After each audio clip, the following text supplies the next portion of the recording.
Great to see you, Richard. Thanks for joining us. Nice to see you, Wilfred, as well. So the obvious first question, forgive me for asking it, is what difference does this really make? Do you have to have pretty much a home cinema screen at home for it to make a difference? No, surprisingly, it makes pretty much of a difference. We invented the technology, which is called IMAX Enhanced, for large screen televisions. And as you would expect, the larger the screen, the bigger the difference. But what it does is it creates the image in the IMAX aspect ratio. So there are no black bars at the top of the bottom. It's not an envelope. It pretty much fills the full screen. And since we announced it, I've been rather pleasantly surprised by the number of Marvel fans and others who have been writing about what a difference it really makes. And I guess it's also fair to ask the follow-up, which is you, more than any of your other peers in the movie theater business, have always argued that your types of movies, your type of experience will always draw people to the movie theater as opposed to watching at home. So to what level does this potentially cannibalize demand for your core product?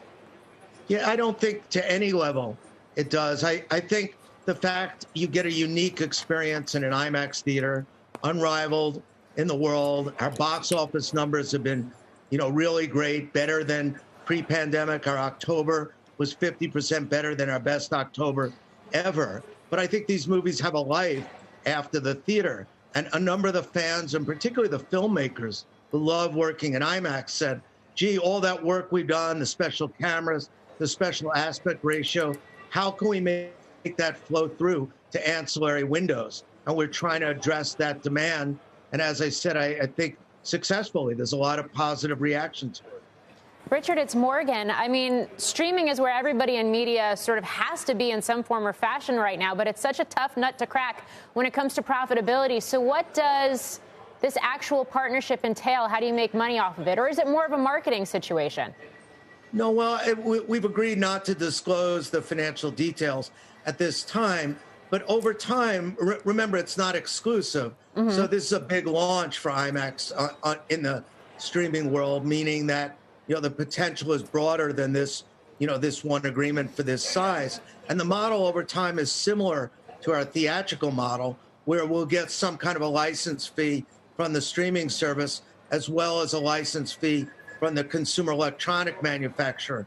And on the CE side, we're already on 4 of the 7 largest CE manufacturers. So the thought of going into 115 million homes with Disney, high prestige, streamer, great reputation, great filmmakers, all those eyeballs seeing the IMAX brand and tile come up, I think that's really good for Disney Plus for now and for us, and in the longer run, I think financially. It's interesting, and it sounds like you're hinting at the fact that maybe more partnerships like this could be in your future. That being said, I mean, I know you posted strong numbers for October as well, as folks do go back to theaters. What are you seeing in terms of those trends? What do you expect for the holiday season? I was really surprised by how robust the box office was in both September and October. Between now and the end of the year, we've got Ghostbusters this weekend. We're re-releasing Dune in a number of theaters. We've got Spider-Man. We have Matrix. It's a really good lineup. And then into 2022, I won't go through all of it, but we've got Top Gun, Mission Impossible, 4 Marvel movies, Avatar. So I think given the strong film slate and given people wanting to see things in a premium way, especially IMAX, I'm pretty optimistic going forward, Morgan.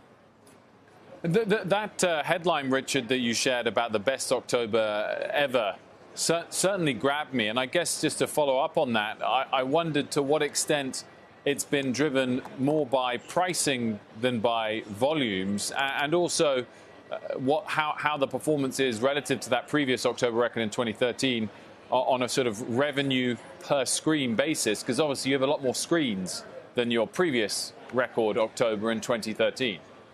Yeah, I don't know the answer to your last question, Wilfred, but I will tell you, we didn't just squeak by the record. The previous record was 84 million, and this record was 118 million. So it's almost 50% more. That these are they're always hard apples to apples because of the length of the movie and how many movies. But I think the magnitude of the beat kind of says it all. But I do think that going forward, it's now more a movie by movie basis than it is. Are we safe to go out with things on your iPhone in terms of getting into theaters and mass? I think people are comfortable going to theaters now.